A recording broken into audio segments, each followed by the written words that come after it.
हिंदुस्तान की आवाज में आप सभी का स्वागत है। मैं हूं आपका दोस्त मोहम्मद मुकीम शेख। आइए देखते हैं आज के मुख्य समाचार। ये इतने संगीन आरोप हैं और ये जो दो चीजें हैं जिसका हम विरोध कर रहे हैं, जो भारतीय जनता पार्टी संविधान को बदलने की कोशिश कर रही है, बार बार संविधान की अवहेलना होती है। संविधान का जो प्रिएम्बल है जिसमें सेक्युलर शब्द लिखा है उसको हटाने की बात होती है, मनुस्मृति को कहीं ना कहीं से लागू करने की बात होती है। ये तमाम सारे मुद्दे जो हमारे पूर्वजों ने ये विचार रखते हुए उन्होंने ये संविधान बनाया, डॉक्टर बाबा साहब अम्बेडकर जी ने, कि सबको एक जैसा मान सम्मान इस देश के अंदर मिलना चाहिए, चाहे वो राजा है या कोई गरीब है। बलात्कार की बात करें तो जितने भाजपा शासित राज्य हैं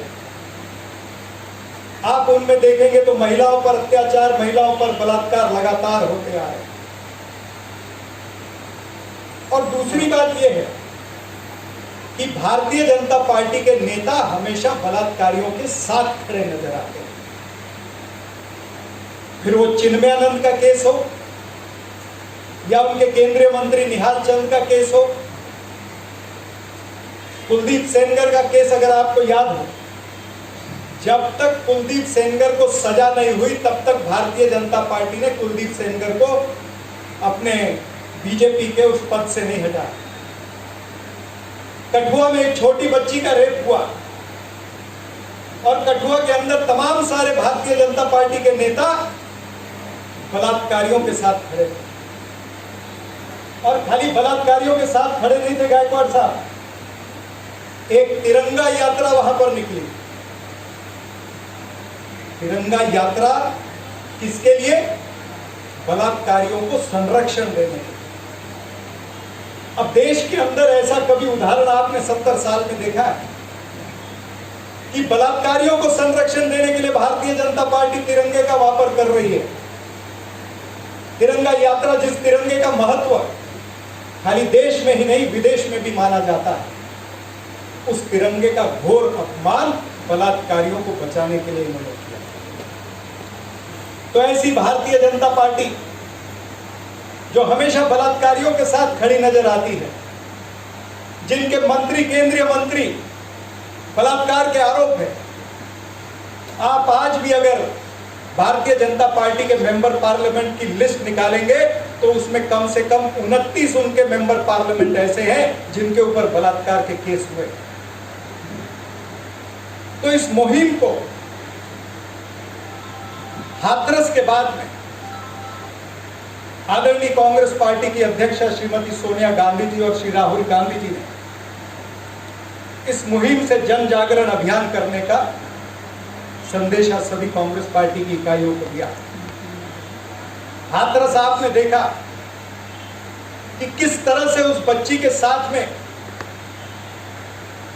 दुर्व्यवहार हुआ, उसके परिवार के साथ में दुर्व्यवहार हुआ। आपको याद होगा कि किसानों की समस्या को लेकर के पंजाब के कुछ यूथ कांग्रेस के लड़के दिल्ली के अंदर उन्होंने एक ट्रैक्टर को फूका, तब नरेंद्र मोदी का और अमित शाह का ट्वीट आया।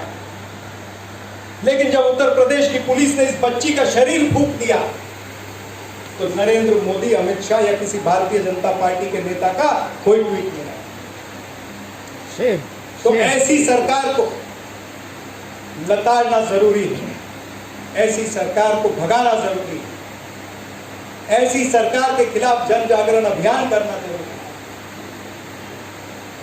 जो महिलाओं का बार बार आए दिन अपमान करती है। और मुझे खुशी है कि महाराष्ट्र प्रदेश कांग्रेस कमेटी ने और मुंबई कांग्रेस कमेटी ने यह बीड़ा उठाया। हमको इस तरह के कार्यक्रम मात्र खाली महिला कांग्रेस के माध्यम से नहीं, बल्कि महिला कांग्रेस के साथ मिलकर के सभी तालुका के, सभी ब्लॉक के हमारे जितने भी पदाधिकारी हैं, सबको इस मुहिम को जमीन तक ले जाना बहुत जरूरी है।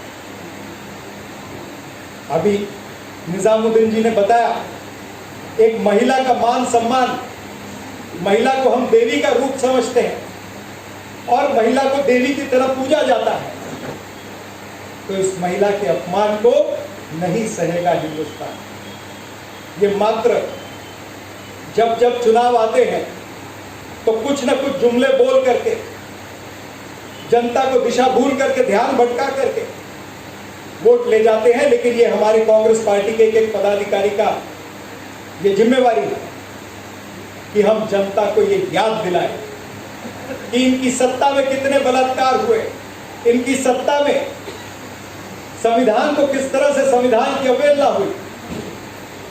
ये मात्र महिला विरोधी नहीं है, ये मात्र दलित विरोधी नहीं है, ये किसान विरोधी भी है, नौजवान विरोधी भी है, गरीब विरोधी भी है। नरेंद्र मोदी गरीब विरोधी, ये हमारा नारा आज से यहां से शुरू हो जाना है। और इस नारे को जितना हम बुलंद करेंगे, अभी देखिएगा बिहार के चुनाव नतीजे आएंगे 10 तारीख को, ये जितनी चाहे बातें कर ले, युवराज वगैरह की बातें कर ले, लेकिन जनता जानती है कि इस देश का यमराज जो है उससे हमारी लड़ाई है। तो मेरी आप सबसे विनती है कि इस लड़ाई में हम सब साथ में हैं, और इस लड़ाई को अगर महिला कांग्रेस आगे लेकर के जाती है तो मुंबई कांग्रेस पूरी उसके साथ खड़ी रहेगी। हम सब साथ में खड़े रहेंगे। आप सब ने आप यहाँ पर भारी तादाद में आज भी आए, कल भी आए थे, इसलिए सभी कार्यकर्ताओं का आभार और आदरणीय गायकवाड़ साहब का आभार कि उन्होंने लगातार ये दूसरा कार्यक्रम यहाँ पर आयोजित किया। धन्यवाद। जय हिंद, जय महाराष्ट्र, जय भीम। सब्सक्राइब कीजिए हमारे हिंदुस्तान की आवाज़ यूट्यूब चैनल को और इस बेल आइकन को ज़रूर दबाइए ताकि आपको हमारे वीडियो का लेटेस्ट अपडेट मिल सके, जो कि बिल्कुल मुफ्त है।